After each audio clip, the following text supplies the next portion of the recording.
The Spin-off Podcast Network. There are many reasons why you might invest in a Fisher Funds managed fund, whether it's for the grandkids, your retirement, or that investment property. Whatever your reason, a managed fund is a smart and flexible way to help you achieve your ambitions. Take the first step. Visit our website or call us to speak with an expert advisor today.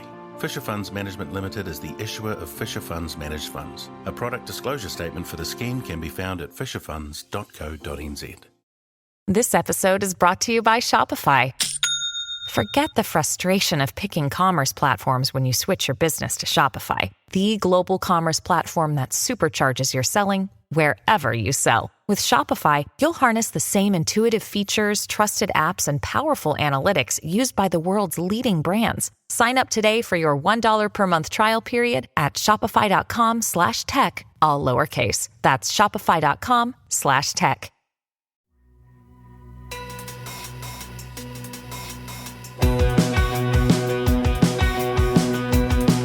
Nau mai hoki mai ki Otherfold, e mihi nei ko Duncan Grieve tōku ingoa.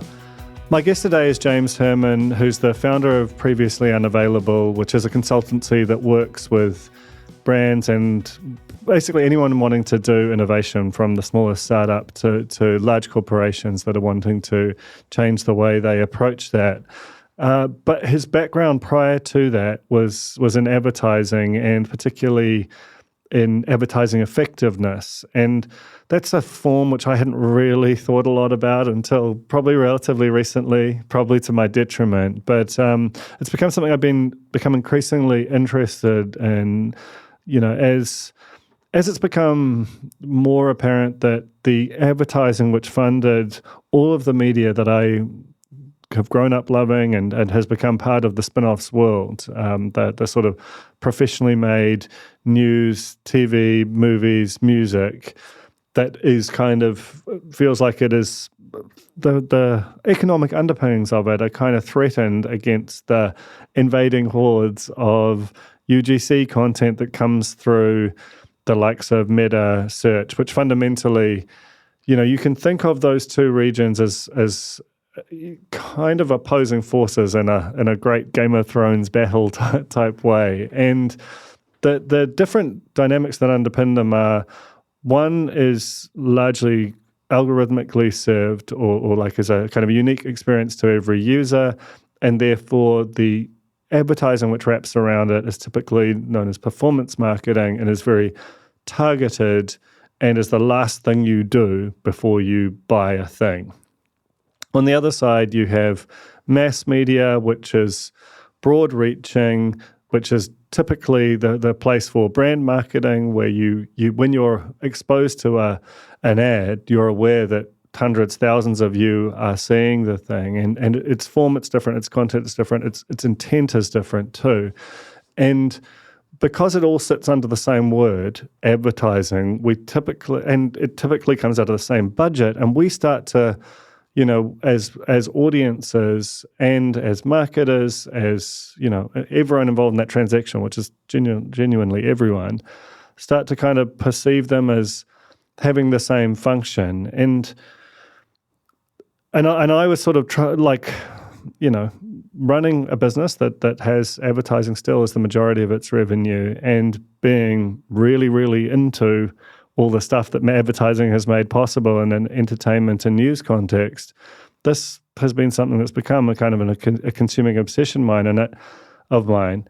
But I couldn't really figure out a way to kind of differentiate between the two or understand why one was just overwhelmingly winning. Was it just because it was better, or was it just better at selling itself? And James, who I've actually known for a long time and has been, a partner at Previously Unavailable, is Simon Pound, who hosts Business is Boring, and we've always gotten on well.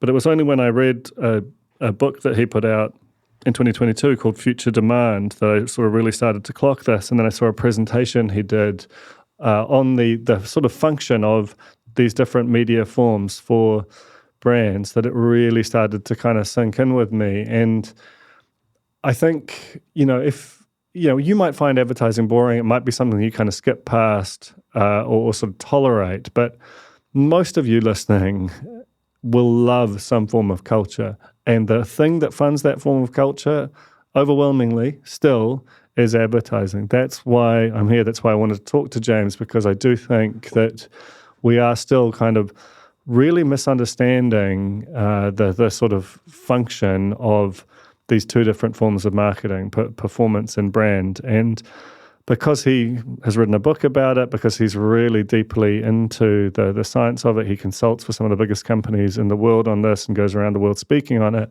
He's, we live in the same city, but this guy's a world authority on it. So I've got him on the fold this week to talk about the sort of form and function of advertising for different businesses and why it's not that performance is bad, but it just has a really different job to do than brand. And that's the subject of this podcast. I really enjoyed the conversation and encourage you to listen.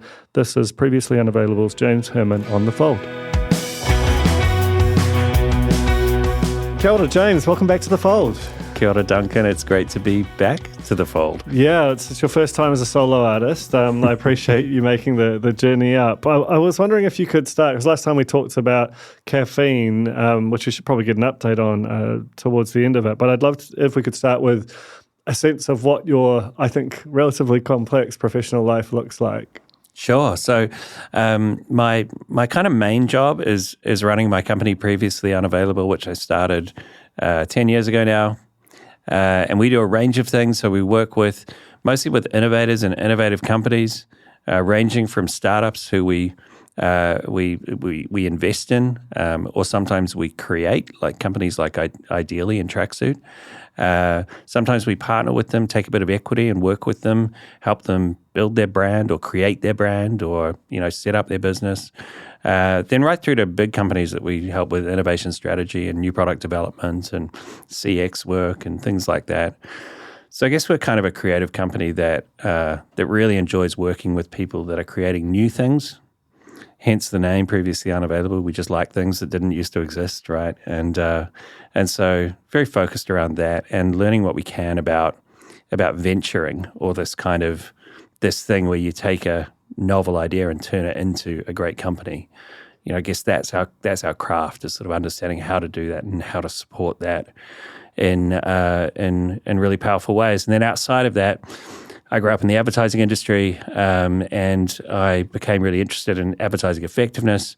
And so that's been a big part of my life, is working with the data, doing research projects, publishing results, helping the marketing and advertising worlds understand how advertising works, how we can make it work better. And we've had a real renaissance in, I guess, our knowledge as an industry about how all of this works.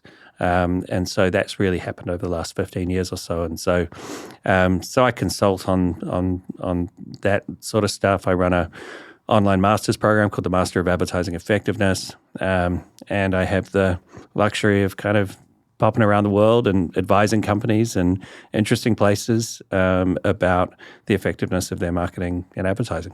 It's interesting because you're right, that background in advertising and the experience of working with innovative companies, with startups and scale-ups and so on, seems to be, it's like you've tried to bring those two things together in the book that I wanted to talk about today, which you published in 2022, which is called Future Demand. And it's quite interesting, right? Because, well, look, why don't we start with you explaining the sort of general theory of it and what prompted you to write it? Because you read it and it's intuitive, but clearly if it needed to be brought into the world, a lot of people are missing that for some reason or other. Yeah, absolutely. So the genesis of Future Demand was me kind of worrying about our startup companies in New Zealand not investing in their brand and marketing in a way that was going to ensure their sustained success through the average 10 years it takes for a startup to get from, say, kind of early seed stage through to an exit.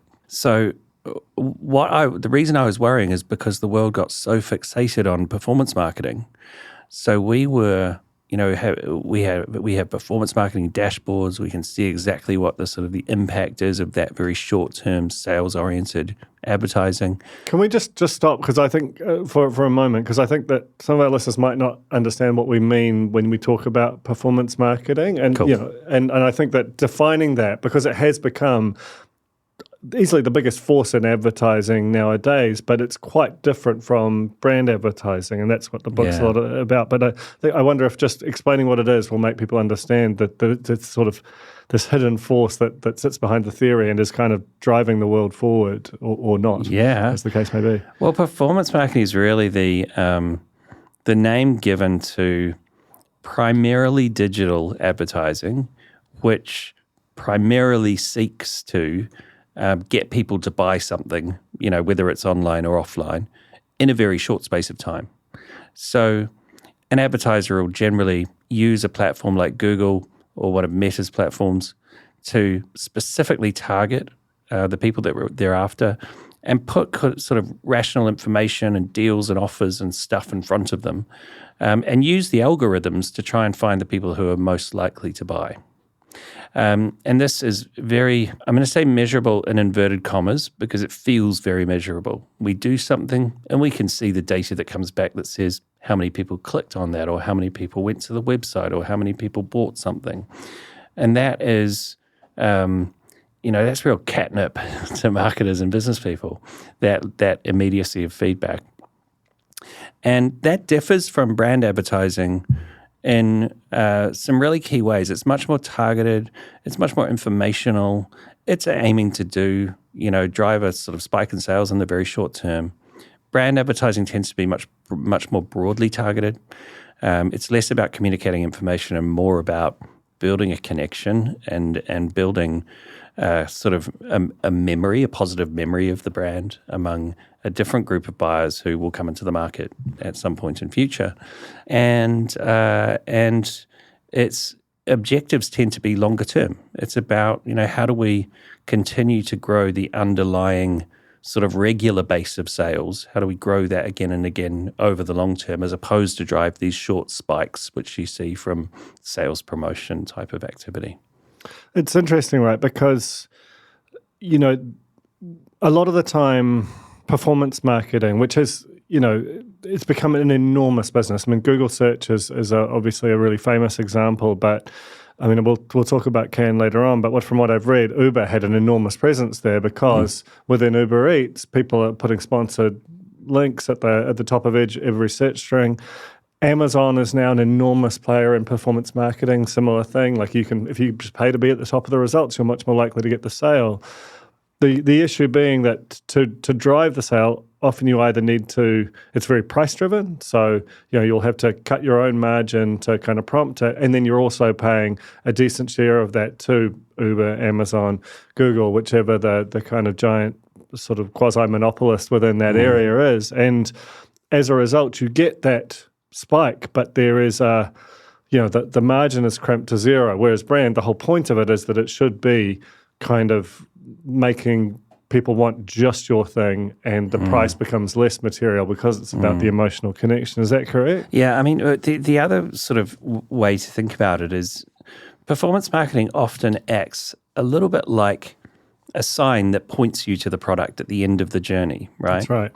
So if you imagine, someone walks into a supermarket looking for nappies, and they stroll along the aisles and they find the aisle with a sign above it that says nappies. Then they go in and they grab some nappies and they go out. If you were to conclude that it was the sign that said nappies that caused that sale, of course that would be insane, right? Of course it didn't. It was a bunch of other stuff. And they just happened to end up there. And the last thing they looked at before they bought the nappies was the sign that says nappies. And the way performance marketing feedback works, the data comes back and it suggests to you that ad that you placed caused the sale. Now, it didn't cause the sale. And there's tons of sort of econometric analysis which shows that sale is made up of you may be seeing a piece of brand communication like a year ago and you seeing the brand in someone else's house a while ago and someone mentioning it to you and yada, yada, yada, and all this stuff. And then the last thing that you happen to click on when you're looking around for it is an ad on Google or an ad on Facebook. You're already looking for it. There's the ad. It's just giving you a very efficient way to kind of access the thing that you were already going to buy. So that's why we have this real challenge in marketing at the moment with data that's based on last click attribution, it's easy to understand why the business world has been led to and does believe that those ads are the ones that are causing the sale when they're really not. So, and this is something that we sort of see as you scale up your performance marketing, as you spend more and more money on it, the results tend to get poorer and poorer. And the reason for that is those ads aren't causing the sale. They're just directing people who are already looking for your product towards it. So if you're not building the amount of people that are naturally looking for your product in the first place, you're not going to see an improvement in, or even your performance marketing work as well as it did when you were spending half as much. It doesn't work that way. I mean, but clearly, so again, when you explain it like that, it makes sense. And when you think about your own purchases, about the products or the services that you have ongoing relationships with, whether you do or don't purposefully scroll past the blue links at the top and just out of trying to kind of avoid the company paying the Google tax or not, it's manifestly obvious intuitively in your own mind that the Google search string was prompted by something else. It wasn't you sort of magically. It wasn't to do with Google. Google was just the messenger, effectively. But you clearly felt the need to explain it, and it feels like the book was particularly relevant to startups and scale-ups, which are these two kind of predominantly technology companies that will often start with search and social advertising.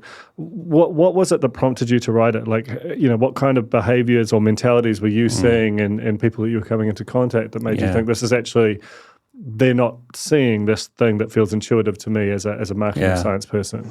One of the reasons, there's something which I tend to say a lot, which is that marketing has not done a great job of marketing, and brand does not have a very good brand. And so, particularly with technical founders and venture capital people, brand was kind of this, not a dirty word, but just kind of, it sounded spurious. It sounded like we're doing a bunch of fluffy stuff to make people like our company more. What's that got to do with business? And certainly for, the more modern companies, they felt that, brand marketing was what big, dumb, old companies did to convince people to buy their shitty products. And that actually, nowadays, the game is you make an amazing product and people come and buy it. And you don't need to do brand stuff, because you don't need to paper over your rubbish product. You need to develop a great product that really attracts people. And so that's a lot of the thesis from the venture capital firms was we need to find people building absolutely amazing products. And then we need to use marketing to just put the information about those amazing products in front of people so that they buy. And that made a lot of sense in their heads. However, their amazing product companies kept failing. And they didn't know why. They'd go great for a few years and then they'd start to stumble. And before long, they were kind of dead brands walking. And they didn't understand why that was happening. But they all knew it was because everyone who reads the book, and I talk about this pattern at the start of the book, where companies do very well for the first little while and then they kind of run out of puff. And all the venture capital companies have all seen this. And all the people that have worked in startups have, a lot of them have seen it too. So it really resonates. And I can tell you why that happens. And this is, I'll probably just give a kind of explanation of the sort of fundamental thesis in the book, which is that in any market, you've got two types of demand. There's what I call existing demand, which is people that are in the market right now looking to buy. And then there's what I call future demand, which is people who aren't in the category of the market looking to buy right now, but will absolutely be in future. So I do this thing when I'm speaking to audiences. I say, put up your hand if you're right now in the process of buying a new mobile phone. And say there's 100 people in the audience, 1 or 2 people will put their hands up. And then I say, put up your hand if you think you'll buy a new mobile phone in the next 2 years. And almost everyone puts their hand up. Now, this is an illustration of this kind of commonality in any market, where at any point in time, there's only a few people in the market, but there's a massive group of people that are definitely going to come into the market later. And then there's a third group of people who are just never going to come into the market. So we can ignore them. But the role of kind of performance marketing or this sort of short-term, very sales-oriented marketing is to try to capture as much of that existing demand, as many of those people who are in the market, try and catch them as they fall into the market and attract them towards your brand over other competitors. That's one half of a marketer's job. It's a really important job to do. But there's another half of their job, which is to talk to that much bigger group of people before they come into the market and make them feel familiar with our brand and hopefully kind of emotionally positive towards it. Because when they come into the category, if they're already familiar with us and kind of have good feelings about us, they're likely to gravitate towards us. So our performance marketing is going to work harder, right? When a company starts up, they do lots of performance marketing and they capture all of the kind of pre-existing demand in the market because usually they've created a product that solves a problem that no one else is solving. There are a bunch of people who have been waiting to have that problem solved, and so they come in relatively easily. But then they get to a certain point where they run out of those customers, and then they need that much bigger group that's never heard of them before, doesn't have the problem and as burning away as that sort of first early adopter audience, and they find them much, much more difficult to sell to using performance marketing because no one's ever even heard of the company before. And so good marketing involves doing both of those things, ensuring that we're building our future demand and making sure that we're familiar to that big group of people who will come into the market over the next few months or years, and also converting that existing demand as they come into market, putting the right sort of information in front of them and calls to action and all that kind of stuff that gets them to choose us. So the interesting thing about that, right, is that one of those, performance marketing, obviously incredibly important. No one's saying not to do it, but it's particularly driven by, the distribution channels functionally, and it's very kind of like it's the thing that you did just before you bought it. The brand, so it's very commonly associated with search and social, particularly. The other style, brand advertising, is much more associated with out of home, with legacy media forms, television, print, and even in digital context, it's mass media. It's not the kind of narrow targeted media, because the whole idea is that you not being so. You don't. Some of your customers don't know they're your customers. Therefore, you can't. Just kind of put a net in this very narrow stream. But as you said, the marketing doesn't do a great job of marketing, and I think that's particularly also true of legacy media, which has always known that what its story was. It hasn't understood itself as being in competition with this other thing. And I remember you wrote a post on LinkedIn around the time that NewsHub was being shut that attracted a lot of heat, which is sort of the point of it. And while I could quibble with the timing, it's really stayed with me in terms of the sort of theory of why mass media hasn't done a particularly good job of explaining its job to kind of new generations of marketers functionally. Do you want to just kind of explain that and kind of give a sense of what is being missed by mass media companies functionally when they explain what their job is to marketers? Yeah. I mean, I wrote the post at a time when I think we were all feeling really worried, right, about what was happening at NewsHub and at TVNZ, and we were considering whether we were going to have local journalism in future. And the idea of not having it is a pretty scary one, I think, for most people.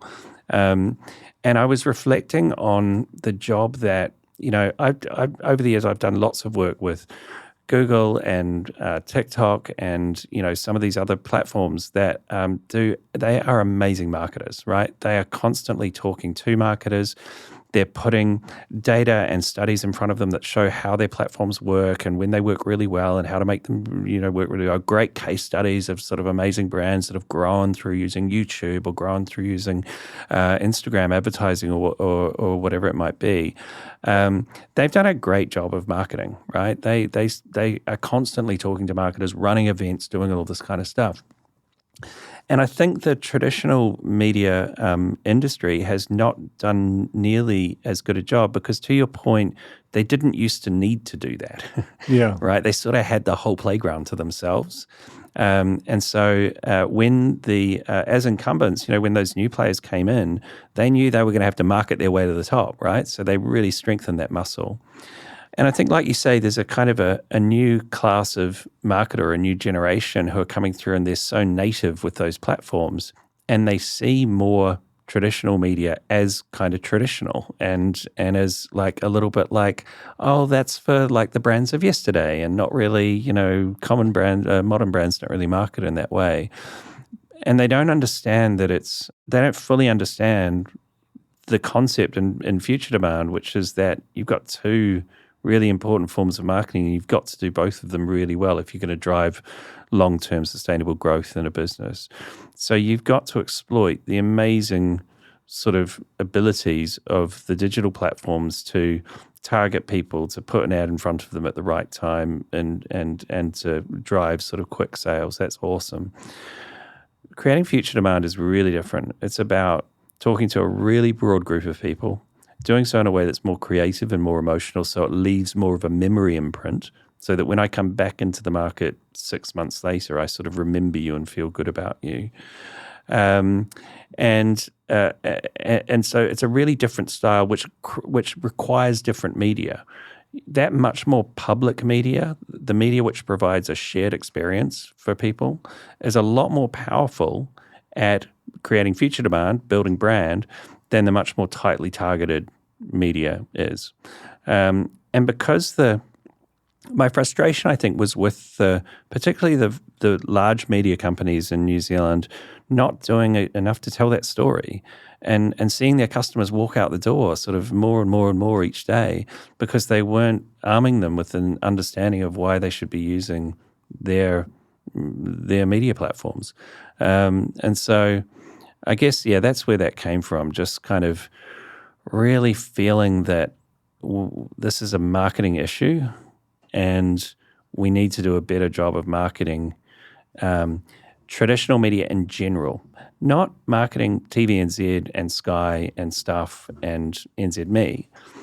They're all busy trying to make their boats the most beautiful as the tide is falling, right? And so what I think the industry needs to do is lift the tide and then worry about making the boats the best that they can be. Because at the moment, you've got a bunch of beautiful boats that are sitting on wet sand, and that's no good for anyone. So we need I think the industry needs a sort of joint effort to make the case for broadcast media. It's interesting. And when you say broadcast, you mean the sort of mass media, not necessarily linear television kind of thing, right? Correct. So one thing about that that's interesting to me is we use this term advertising which used to be, you'd understand, like, it's a radio ad, TV ad, a print ad. And they just sat between the thing that you were there for. But now when it can describe a search string or a TikTok that can be swiped through on contact, or like a Facebook post that can be browsed right past, or still a 30-second, beautifully shot commercial, but that is sort of hard-loaded, unskippable onto a 55-inch screen. These things are wildly different in terms of form, not just setting aside content. Is there marketing science that attempts to kind of weigh these different things? Because very often, what happens is that part of that barrage of beautiful salesmanship that comes from the tech companies is reach. But it's sort of what are you reaching and how, I think, is the thing that sort of sometimes feels, like it'll be taken, you'll see reports. I've seen hundreds of them where it's like, this was the reach. And then someone sits back, arms folded, we won. And it's like, what happened because of that? Yes. And that questions doesn't seem to be asked. Yeah. So this is the this kind of renaissance of kind of marketing science and advertising effectiveness understanding has really enabled us to really look at splitting out what works and how it works differently and what it's better and worse at and all the rest of it. And so, yes, there's plenty of evidence that, for example, if you want to build longer term memories, it's much better to use more broadcast, more mass media that's reaching lots of people. So, whether that's a billboard or a radio ad or a television commercial or a print ad or an ad on the spin-off, it's better for that. If you want to drive very quick and very efficient sales, you just need some customers in the door today.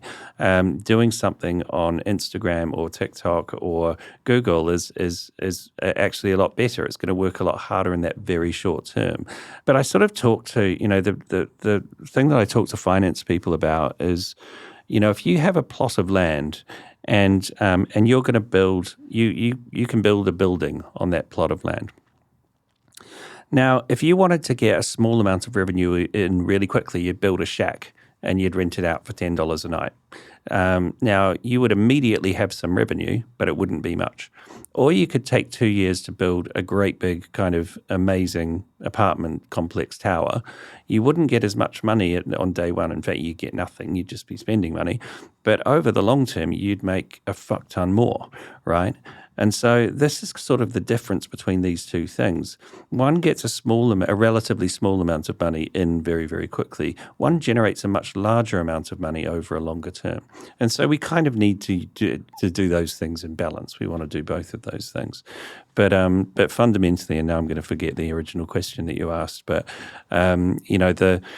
there is indeed a lot of now very good evidence on what works under different conditions and why it works. We started doing a PPH. I don't know where I'm from. Yeah, I'm gonna go check with the chef. Takeout Kids, a coming-of-age documentary series, returns for Season 2. From a Thai restaurant to a dairy to a nail salon, 5 young people balance school and relationships while growing up in their families' shops. Are you working tomorrow? Oh, school. Watch Takeout Kids on the spin-off today, made with the support of New Zealand On Air. The other thing, so that's the question I asked was about form and the relevance of it and the role of form in kind of creating memory and emotional attachment that will later be recalled, which I think you did talk to. The other thing that seems relevant to me is context, and it doesn't say, that used to be a huge part of the basis for advertising, particularly magazine advertising. That's what I came up in. And you look at a magazine from the 70s, like an Esquire or like a Rolling Stone, and they're stacked with advertising, and it's all they're it's a form of targeting. I'm targeting men of a particular age or young music fans kind of thing. But there was so much that went into this idea of the context matters, whereas the big lesson of digital spaces is, Facebook isn't really in and of itself a context. It's a machine for presenting information, and if context were irrelevant, then the cheapest CPM in the market is Pornhub, and you never see. That's true. That's not a famous place for advertising to be placed. So it can't not matter, and yet it seems to be often disregarded by marketers. Is that sort of fair to say? Yes. Yeah. No, that is really true. The context. There's actually a study that came out recently that showed that still contextual media planning is the most effective from a return on investment point of view.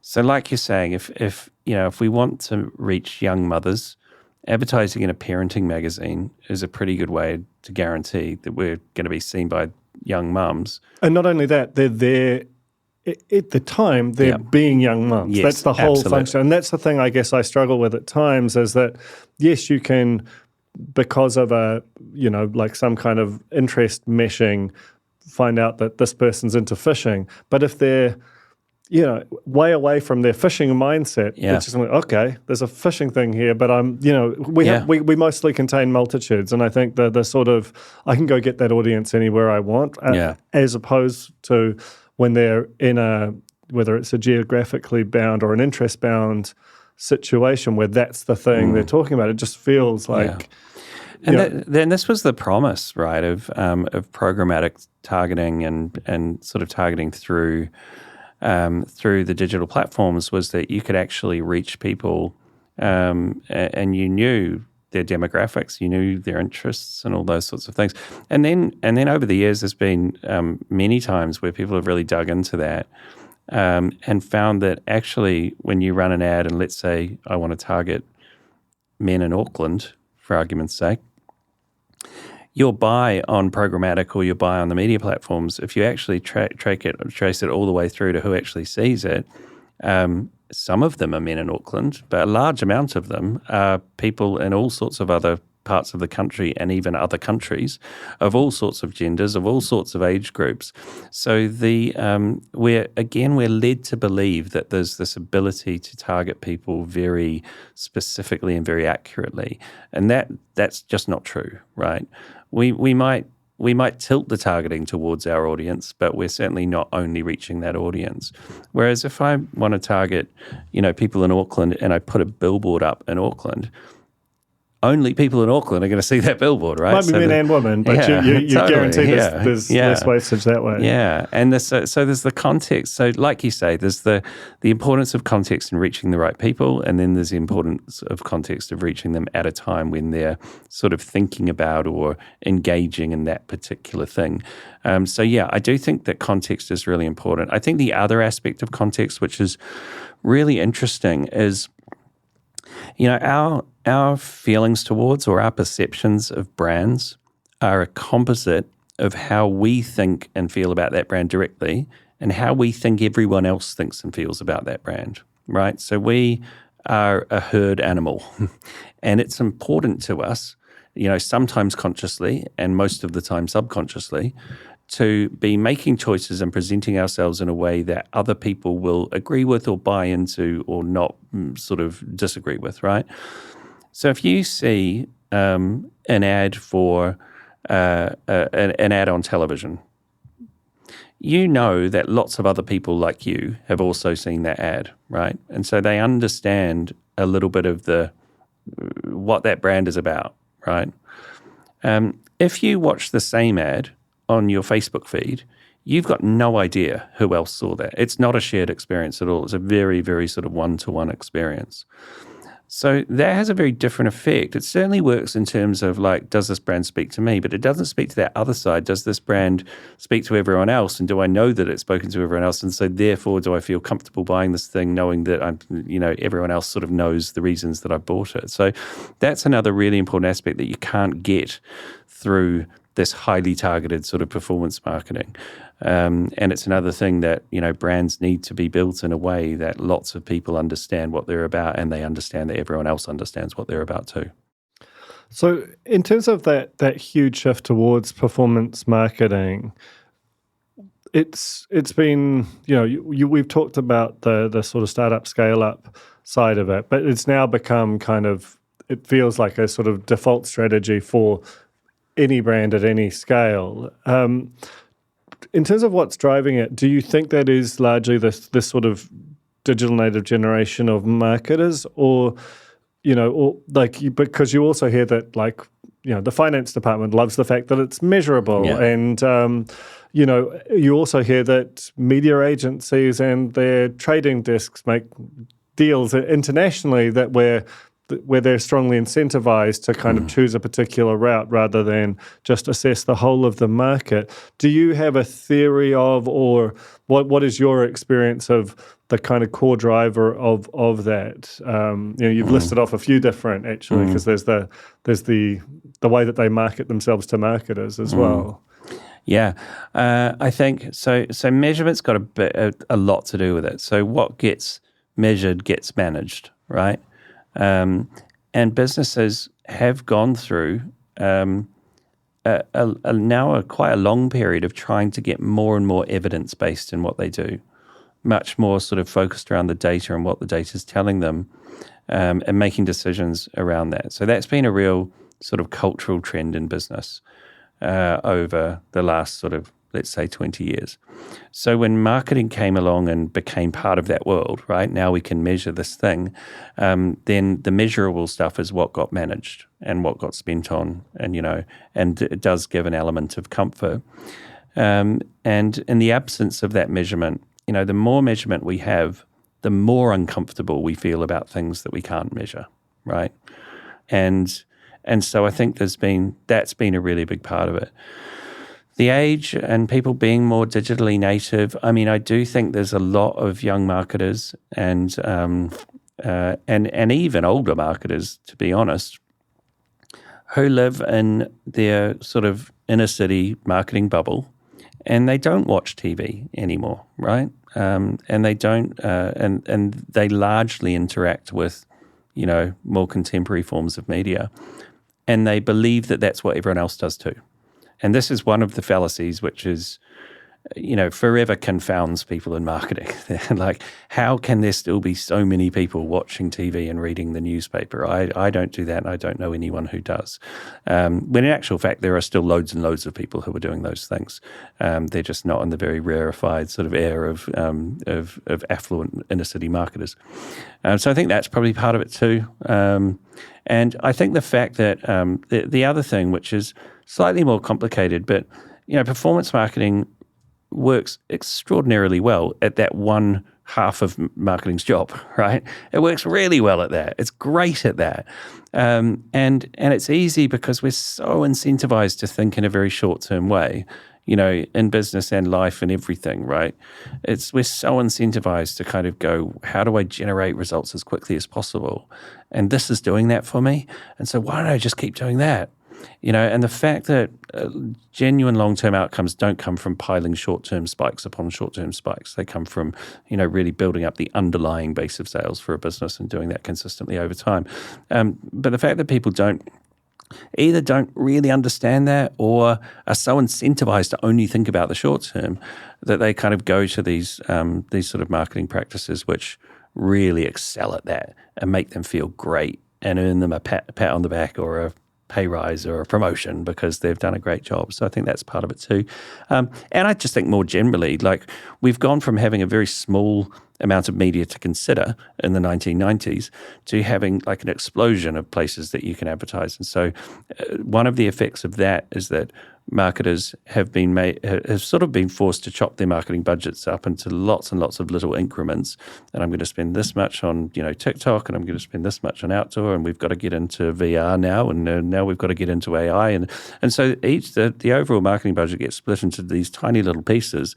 And in each of those tiny little pieces, people start to say, well, if I've only got $50,000 for this piece, I'm not going to spend that on an expensive medium like television. I'm going to pour it all into, so as the budgets get sliced up, the individual campaign budgets get smaller and smaller and smaller. It's more and more difficult to make the case for investing in the production of a television commercial or, these other sorts of media, which are actually on a cost basis no more expensive and sometimes even less expensive.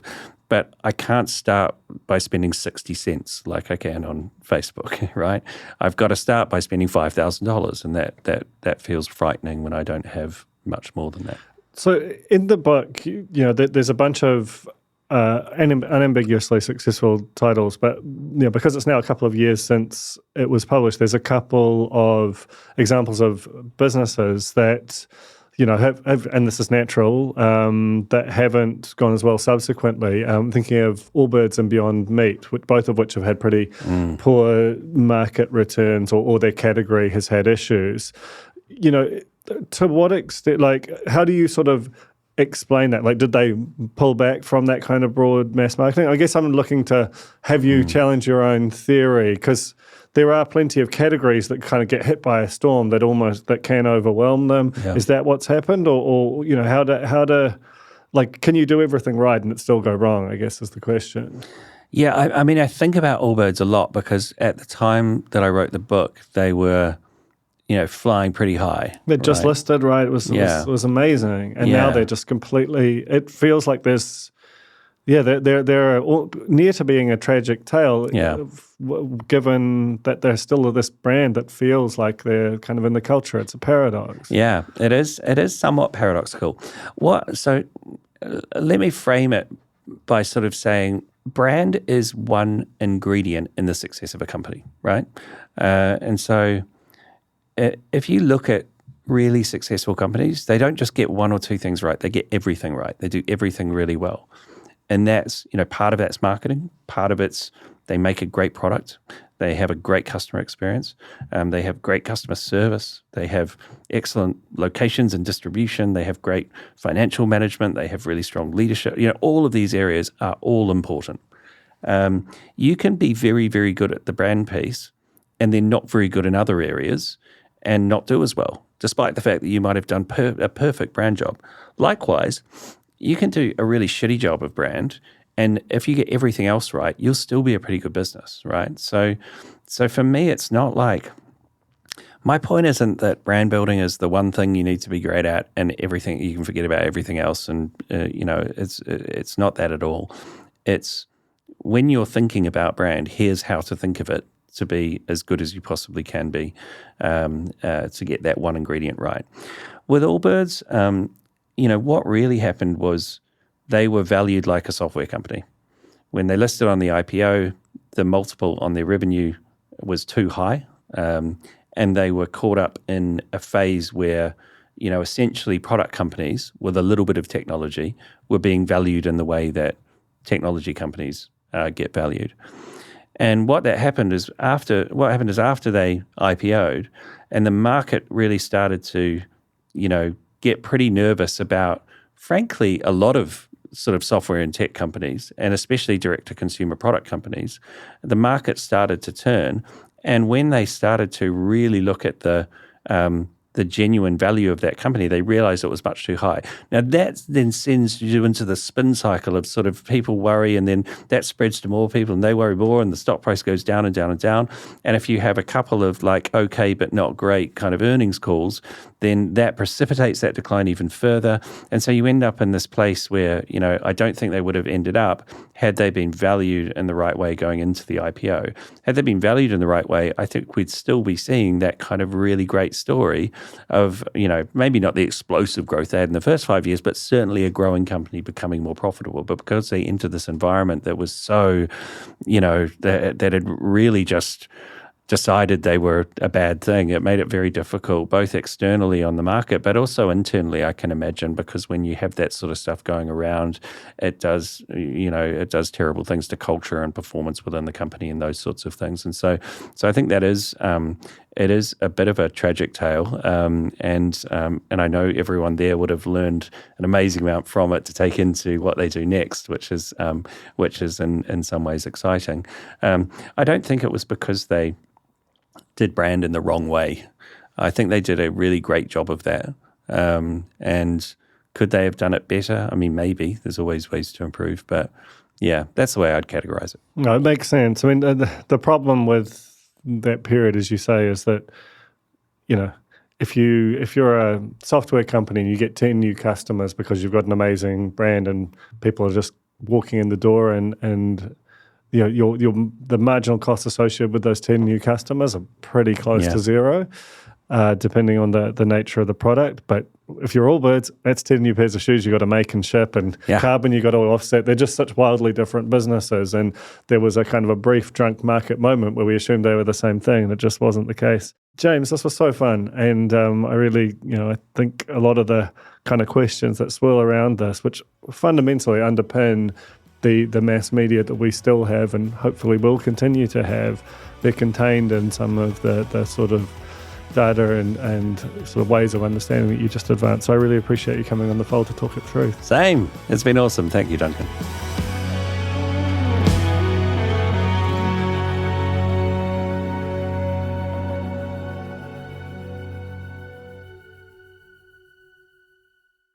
It's our birthday. This month, the spin-off turns 10, and we wanted to thank you for being part of our story. You're not meant to ask for presents, but if you're not a member, now would be a great time to gift us your support. We cannot overstate how vital support from our readers is. especially as we navigate uncertainty and look at the next 10 years of telling Aotearoa's stories. Donate now at thespinoff.co.nz/donate. Rā whānau ki a The Spinoff, and here's to many more. Kia ora, this is Toby Manhire, here to urge you to tune in to Gone by Lunchtime, a podcast with me, Annabelle Lee Mather and Ben Thomas, tackling the world of New Zealand politics, from policy to polling, from scandal to psychodrama. Listen to Gone by Lunchtime, brought to you by the Spinoff Podcast Network, wherever good pods are sold. The Spinoff Podcast Network.